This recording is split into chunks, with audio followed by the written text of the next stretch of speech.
Andre Pettipas and The Giants, a rock band from the east coast of Canada. They've been nominated for Rock Album of the Year at ECMA and Nova Scotia Music Week. They've had national recognition on the Billboard Mainstream Rock Chart and are in the middle of a cross-country tour right now. Andre Pettipas joins me. What province are you in now? We just left Toronto a couple hours ago, so we're making our way through Ontario today, and we're going to end up in Manitoba by the end of the night, early morning, for a show tomorrow at Bulldog on Main. So we got a drive ahead of us, and we left Nova Scotia on Sunday, played in Montreal Monday. We were in Toronto last night. We're back in the van doing what we're supposed to be doing. It sounds like a bigger than usual van. As you were backing up, I heard some beeping, and you say that it fits 15 people? Yeah, it's a 15-passenger Ford E350. We call it Jean-Claude Band van.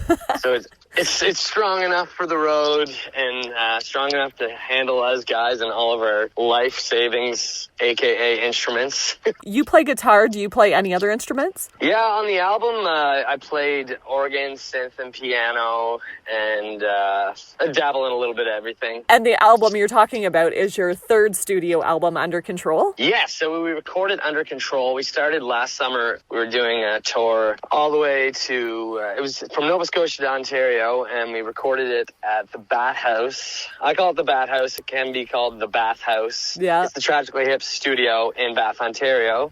So we were there for 3 nights, 4 days, and we did 13 tracks. And then our producer, Brian Moncars, flew in to Nova Scotia in November, and we finished doing the vocals and overdubs at Shoebox Studios in New Glasgow. So this will be that's cool. July 7th. July 7th is the date for that. I'm going to write that down. I was looking all over. Yeah. Okay. And one of the tracks, Definition of a Dweeb, just dropped on June 2nd. Yeah, so that's what this tour is the single release tour. So we're playing in a bunch of different provinces, and we're showcasing at Coca in Vancouver along the way. So we were just chosen for this showcase about a month ago. So I threw together a Canadian tour in a matter of 3 weeks. All these dates in 3 weeks? Yeah. Wow. It was a lot of emailing, a lot of like, oh crap, how are we going to pull this together? But there's a song on the album called Misfortune, and the lyric is, we always find a way, work itself out just in time to be on our way. Basically how the band runs, we were going to plan to have a slow June, and that didn't happen. We were like, okay, the album's being released in July. We'll just take it easy around home. And then not even an hour later, we got the email saying that we were accepted to Coca. So I messaged the boys straight away and be like, guys, we got to leave town for like 3 weeks. So who's driving? Right now, Surly is driving. He's our trusty front of house engineer. I did the driving most of the way so far, and we'll swap off. We've got 4 guys in the rig right now. We finally put a bunk in here, so we'll be able to have one guy sleeping throughout the day so we don't get too tired. It sounds like you have a good setup, and I was wondering how this went for the pandemic for you, because you were kind of just starting to really pick it up. Like you had a date opening up for Buck Cherry and some stuff overseas that you were planning to do.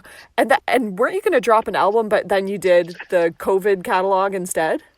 Yeah, so we were going to drop No Pools, No Fun at the beginning of 2020. Okay. And boom, that kind of world shut down. And these songs were kind of related to that on the new album. So it was like we took the experiences from our shutdown and I guess a lot of reflection during this lockdown and wrote about it on the new album. So it was more or less us getting ourselves together and realizing it's like, okay, we can't do anything long distance, but we sure as hell can't back down from the challenge ahead of us. So basically just stripped down our set and did any like acoustic shows. We did smaller dates, and then we did a lot of live streams just to keep relevant. And I think in the long run, it helped us kind of see that we're easily able to adjust what our show is. Yeah. And as much as it is weird to shut down for a couple of years, I think it helped our bands show that we can persevere, and anything that's thrown at us we can really manage. Yeah. Can you introduce the rest of the band? Yeah, so we're a 4-piece, and my brother, Travis Pettipas, is the bassist. We've been playing together for, it's got to be close to 12 of 13 years. And on drums is Mark Kosh. We've been playing together in this band for 8 years, but knew each other for almost 20. coming in on 20 years. Like, we both started playing when we were 11, 12 years old. So we played in different bands growing up and then just reconnected in our mid-20s. And then John McDonald would be our guitarist. He was added to the band in 2018. Sometimes on bigger festivals, we've got Leith Fleming-Smith on organ. And then we've had Eddie Ryder. He also played on the album, did a couple dates with us. So it's mainly a core 4-piece, but ideally we'd like to be a 5-piece. So hopefully this album will help us to get to that. And you talked about writing your experience. So you guys write your own music. Is there one main writer, or do you all pitch in? Yeah, so it usually starts out like I'll come up with a lot of the core of the song. Lyrically, I do most of the lyrics, and it'll either be something that I hear somebody say, like we'll hear a catchphrase or something, then I'll think that's cool, or something from a movie, or just anything that'll kickstart something as inspiration, and then we'll go from there. And as I'm thinking of the ideas, it's usually sending it back and forth with the guys, and they're like, okay, I got a part for this. So it's a very collaborative effort in that part. Once the song's idea is there, we just start kind of working it together as a whole ensemble, either at rehearsal or online. And that's what we did for the pandemic, was just go back and forth with ideas with our own DAWs from home. So it's definitely a collaborative effort in that part musically. So it's cool, and everybody's really in sync with each other and works for the song. We're not kind of going off doing our own thing. But we all have these different influences, which kind of makes the sound unique. Yeah, you've got this, like, sometimes I hear a little bit of Southern rock. Sometimes I'm hearing some 90s pop rock.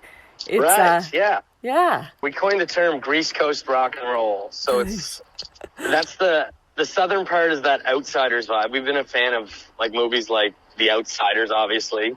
Yeah. So it's the stay gold, greasy, you go against the grain, you're a nonconformist. So, like, over the years, we've had people working with us. It's like, why don't you guys just go for one sound or target one thing? And a couple years later, that very same person said, I'm glad you didn't listen to me and stuck with what you're doing, because you have a grasp on what you want as an image and as a sound. So that kind of helps. And you can have it all. Right, you can have it all. It's just a matter of marketing in the right way. And I think that's what goes wrong with a lot of writers, and they get stale. I think if you write what you feel and what you're feeling musically or what you're inspired by, you're going to stay true to yourself at that moment. It's a lot of the same with tattoos. And when people say you're going to regret it when you're older, for me, it's like, it was a time in my life where I felt this way, and I got these feelings or this message across in a certain way.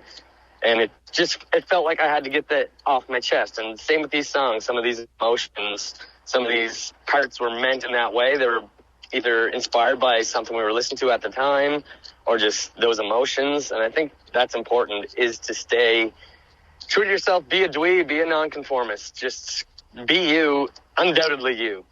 And is there going to be a music video for Definition of a Dweeb? There is. It's dropping actually this Friday. Oh, okay. We had our 15-year-old nephew play a high school version of me in the music video. That's and awesome. He actually let me give him a bowl cut for the video. Oh, no way.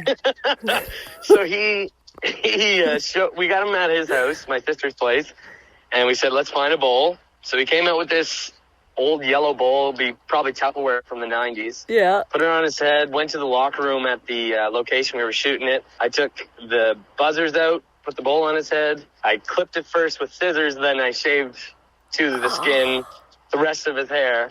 And afterwards, like, we shot the video, I think it was from like 12 in the day till about 8 at night. And as soon as it was done, he's like, man, I got to get my hair cut. I got school on Monday. I can't be seen like this. So he was like the most panic I've seen him ever. He's usually pretty nonchalant, pretty chill. Well, he's 15. Right. And then, so he called my cousin, who used to be a hairdresser, and she cut his hair within like the next half an hour. But it's forever ingrained in video. In the video, and to me, the video is hilarious. We all just were alter egos in the video. Mark, our drummer, he was the English teacher, and that's how the video starts. And then we have our guitarist, John. He was the janitor. We call him, his nickname is Jan. Because home in Nova Scotia, we live in small towns and we all got accents. So he naturally had to be the janitor. And then Travis, our bassist, he was the gym teacher in the music video. So he had the short shorts, yeah, like from the 80s.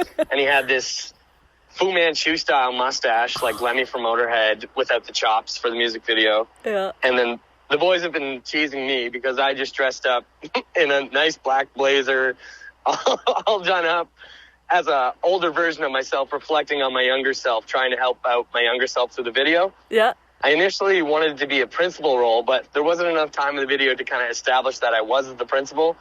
So we decided, like, okay, no, I'm just my older self looking out for my younger self. It was super fun. We had 20 extras for the video as well. We just put out a casting call the day before the video for, like, locals. We wanted people that were ages between 15 and 25 to act as high school students. We ended up having one of our friends in his mid-40s in the video as, like, a failing high school student. Like a lot of our social stuff, we're serious, but we like to use this as a candy commercial, like the Foo Fighters, in selling your brand or identifying the product or the story you're going to tell. We had a lot of fun with the video, but the message behind it is serious. It's like an anti-bullying campaign, as in throughout the video you'll see Logan, which is me, high school me, being teased because of his haircut. And I'm not going to give away too much, but in the end, everyone ends up liking it, and we just point out the fact that you're not alone. All these hormones and adolescence problems that you have can be kind of minimalized as you reach out to each other, reach out to your friend group. And that's one of the main focuses we have with this single. And I think the video will help paint the picture much better than just hearing the song by itself.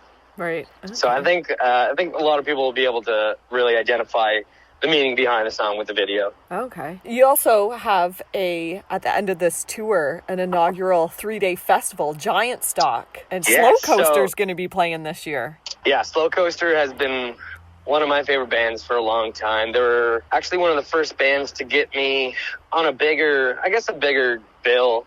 So we've been friends throughout the years, and when we had the idea to have this festival, it's like, we got to go back and see the bands that we've worked with over the years and kind of developed with or grew with and drew inspiration from. And to me, Slowcoaster is one of those bands that you just have to see live.